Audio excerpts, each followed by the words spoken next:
glad you moved it back to the sweet spot, or started to go that way. Hand on pole, yeah. It's hard work this match, like, isn't it? Yeah. You'll be going back to a float rod, I can tell. Very likely. Yeah.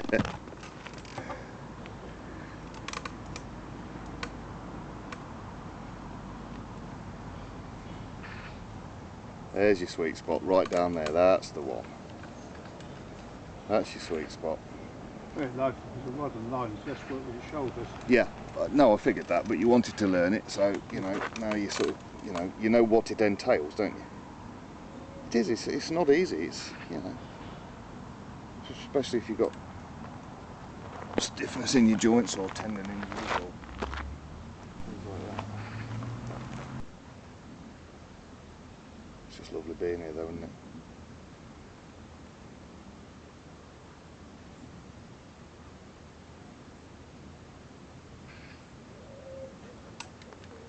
Magpie in the background.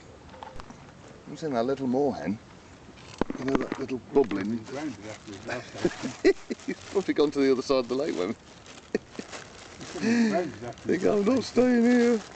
That was so funny, though. Oh, yeah, it was. You come running across the lily pads and step right off the edge one and face plants in the next one. Yeah. And we're absolutely nuts and we're running back into the bushes, you know.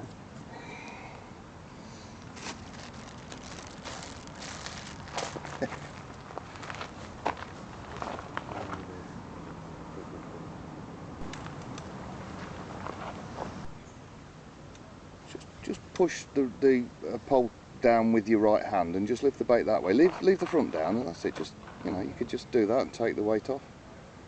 You know, if you don't want to lift it, and then just represent it that way. It's not as low as I thought it was going to be actually. In fact, it's higher, so it probably doesn't work so well.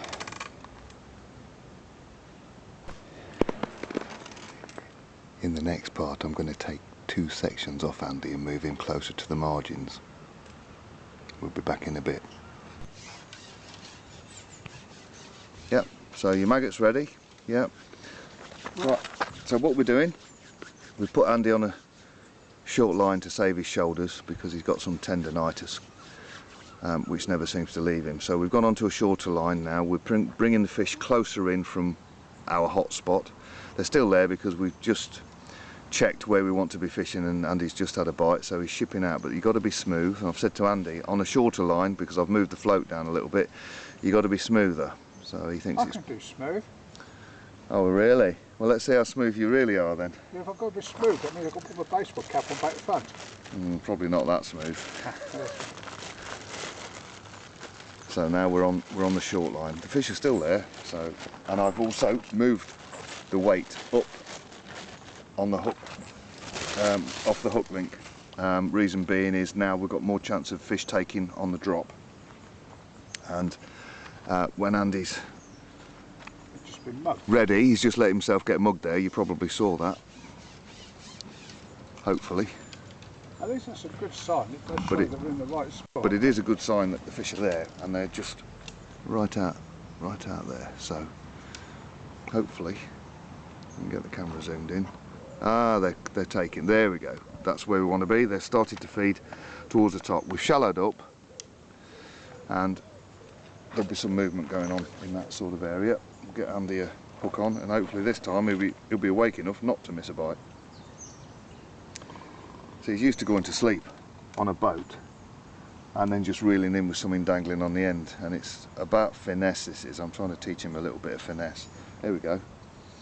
Right, so off you go then. Well, I do finesse, you know, go down from an 8-0 to a 6-0. Yeah, he got in a massive tangle earlier, and he was talking about how he used to shake ropes out. Well, shaking £3 line, well it's £2.5 line actually, doesn't work, and it was a massive tangle. So we got him out of that one. He just wanted to sling another rig on, typical sea angler. You just cut it off and put another hook on. Typical sea angler, no finesse you see. Told you, finesse go from an 8-0 to a 6-0.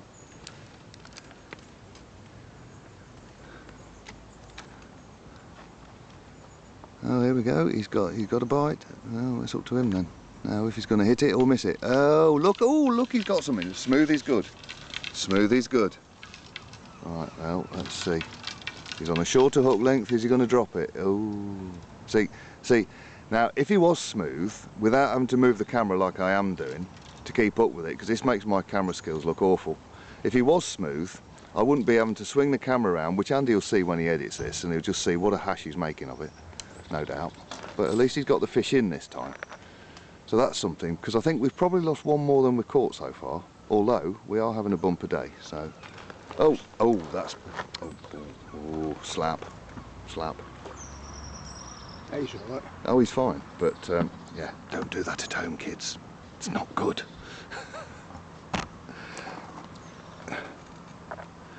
I'll just offer him the bait tin.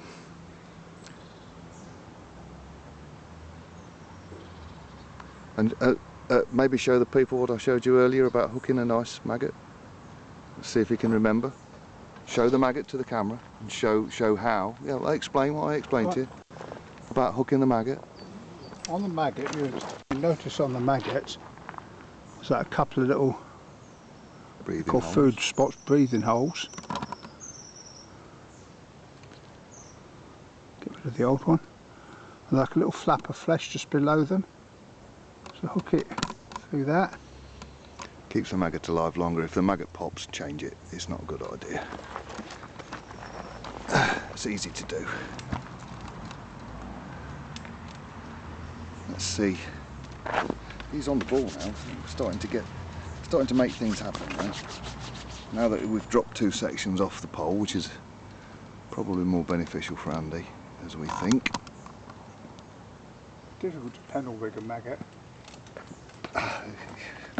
Yeah, that wouldn't be a very good idea, would it? Right, so we've got some maggots over the top. Oh, float's going almost straight away, look. Right, so Andy really does need to sharpen up his reaction times, doesn't he? It's a bit after the party, but there you go.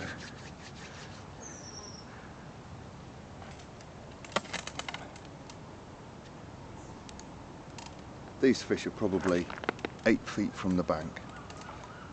So, is that a fish jumping in? yeah, no, it's a fish. No, they're right underneath us. They're literally all on the surface, aren't they, really? Lift, that's it. Just lift and tempt. Have you been done? Oh, good.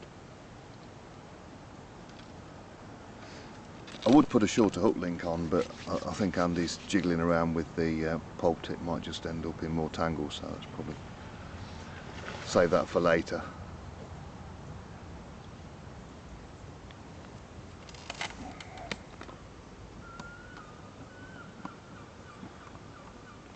Mend the float, that's it.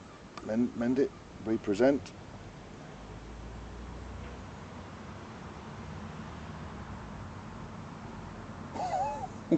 Ooh, did you see that? Yeah.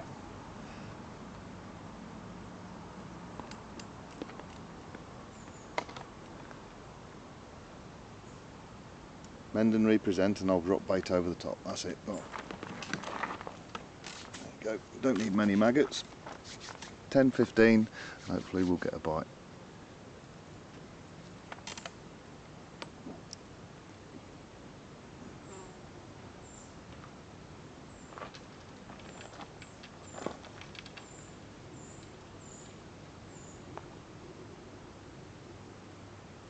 Lift.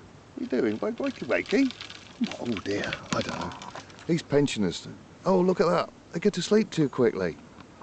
Right, well.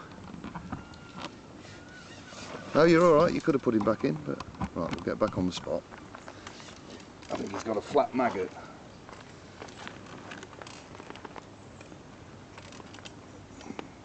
P45. I think that one's expired. Yeah, give it P45 for dying on the job. It's a stretched maggot. He's there.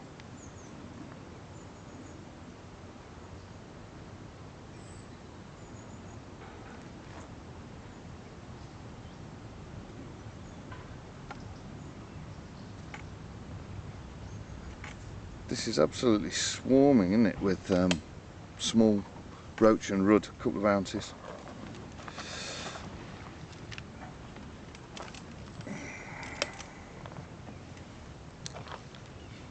and they're right under our feet really. I've just seen one move under our feet, probably 2 foot from the bank. Got position there for the float. Yep. Zoomed in on the float. Oh yes.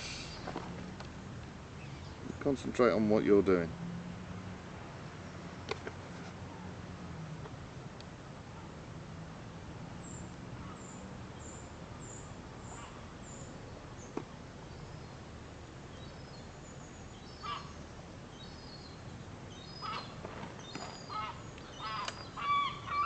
Come on, you got to keep your eye on those bites because they are quick jabs, aren't they?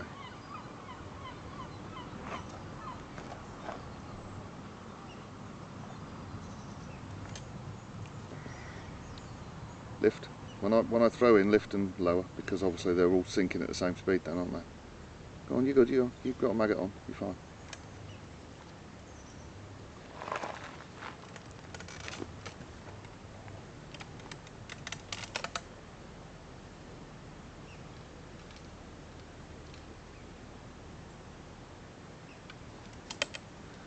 Lift. Nope. Go on, put it back down. No, I can see your maggot, you're fine.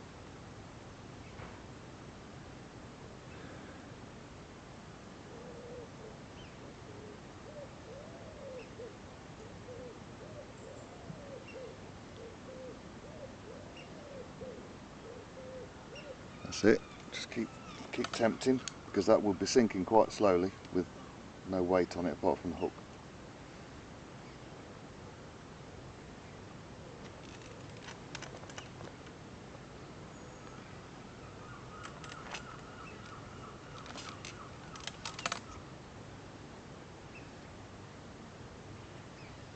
Don't worry too much about, you know, lift and drop. Don't worry too much about moving it a couple of inches.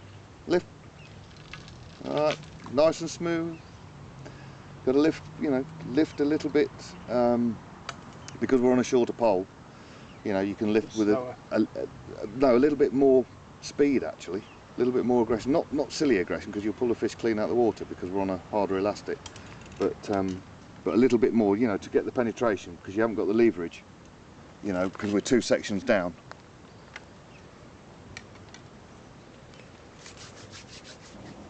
Yep, you're good. Still on.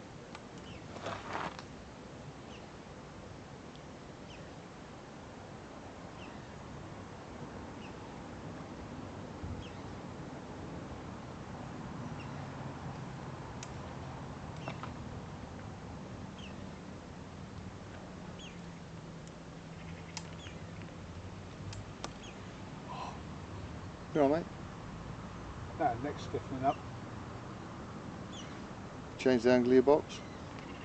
Now, just change the angle I'm sitting. Yeah, that'll do it.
Put a bit of cloud over the top, I think, try and draw some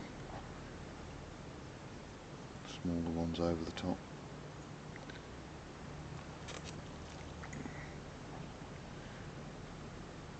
I like that.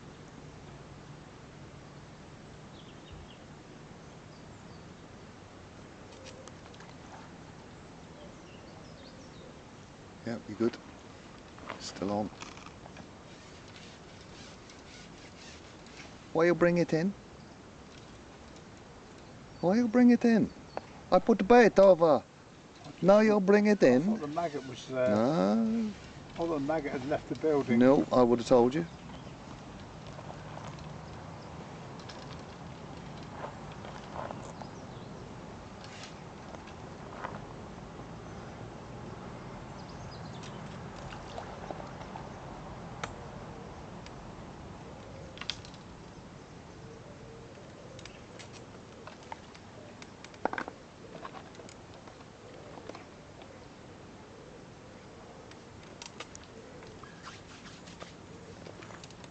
Right, so that's it. Look, look. That's it. Smooth is good. Smooth is good. Especially on a short line.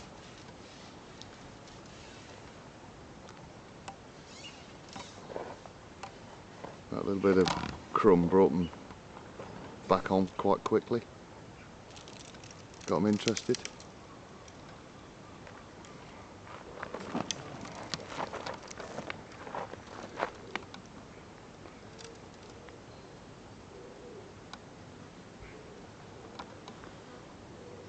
Go. That might be a little out of focus because I zoom in for those.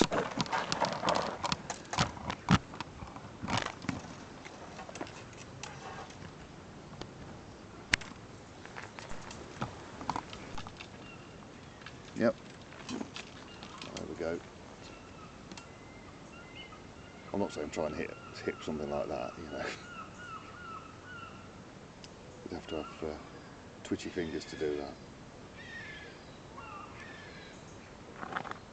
Now you should have hit that one. Right, now you've got it. That's a rud.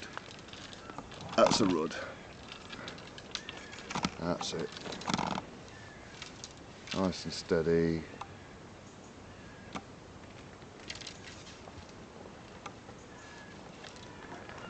That's it.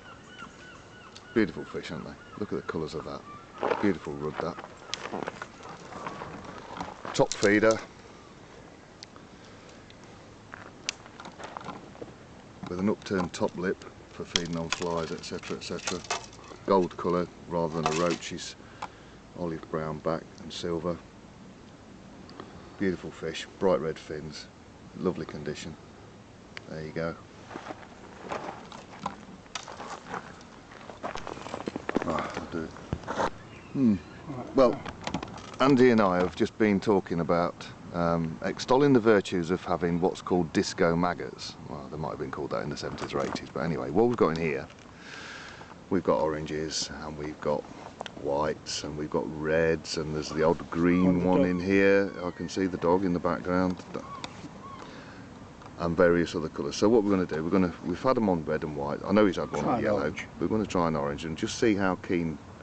These fish are fairly naive in here, so you know, but they're sort of they'll go for it. So we're going to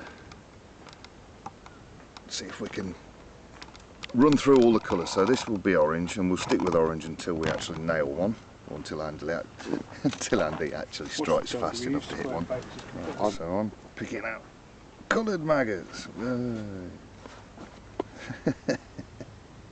Oh, oh. Have we not had a fish yet? Slacking. Can't get the stuff, you know. Just can't get the stuff. Don't forget, mend. That's it.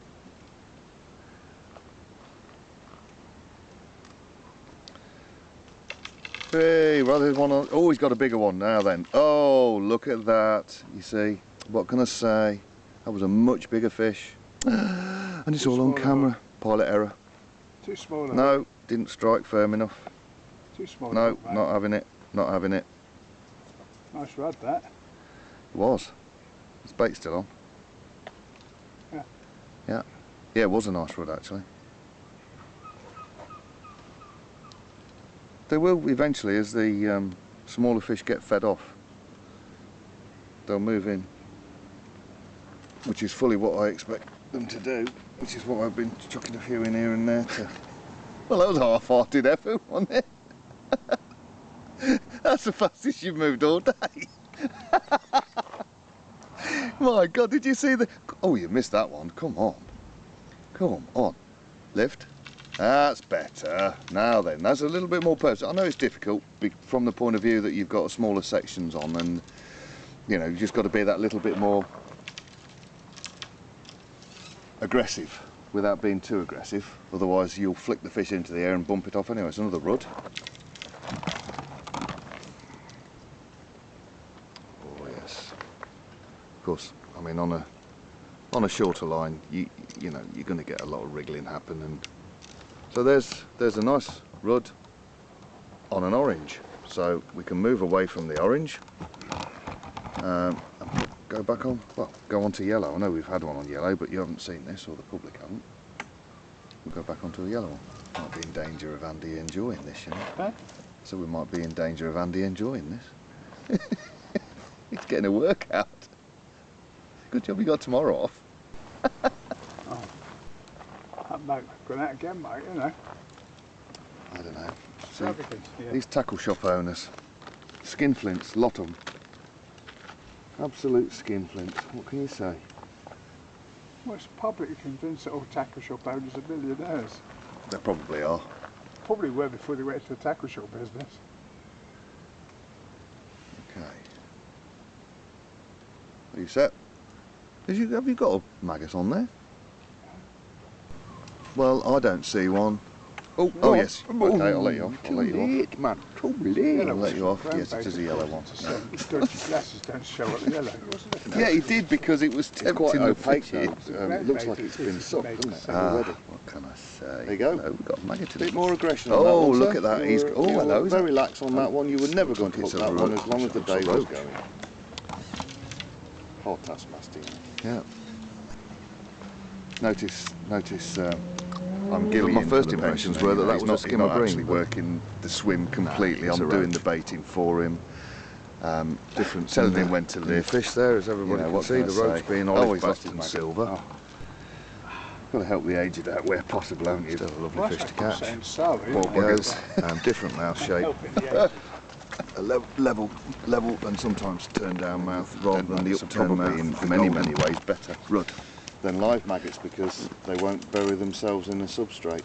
That's the first thing they'll try to do. On days if like you spill your today- box of maggots over, the first thing they'll do is they will Got to target crawl the to root, cover really. underneath something. They want the Yellow shade. maggot, I forgot you put an orange one on last time on my say-so, and we're on yellow, aren't we? That's why there aren't many orange ones left. Oh, looks lively. That's orange, isn't it? That's got a washed out. Well, it's a washed out orange, yeah. Well, we're on a pastel orange this time. I think there's only one of those, so if you don't catch anything on it, then I think It's it's... really close in for a bit of fun, Paul. Well, fair enough. Yeah, we're covered. I'm sure you'll get something there, you know. The fish have got fins, they can swim to it. And look how slow it's sinking. You see where the line's floating on the top? That's how slow the bait's sinking. So you might have to lift and mend. There you go. Oh. No, you've got to be a little bit more on the Food in there. Right, now we're on a super short line. But it just proves that this place is absolutely chock-a-block of small roach and rudd. Could do with a handful of chub in here really to keep the numbers down, because they won't breed in still water. Don't want to load it up with perch. You'd have millions of perch otherwise.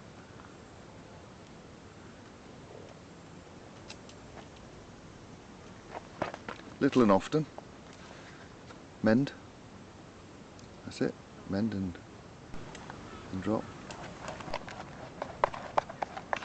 Yeah. Oh, now that was definitely bumped off. But the reason being is the elastic is overpowering for what we're doing. That elastic that we had when I was, yeah, it's too well. It's because it's a stiffer elastic for bigger fish. Yeah. That's why they're finding their way off. If we had the blue elastic, like we did on the last pole that we were using, yeah, you need a lighter elastic. But you know, well, we're elastic. One of the other tips, because there's 3 top 2s for this pole, so yeah. Well, you've got elastic in there. I could re-elasticate one now. Did you bring all the tips? No, spur tip. Yeah, that spare tip's got 24 in it. That's for heavy carp. So that's why they're coming off. There's no give in the elastic, and it's on a short line.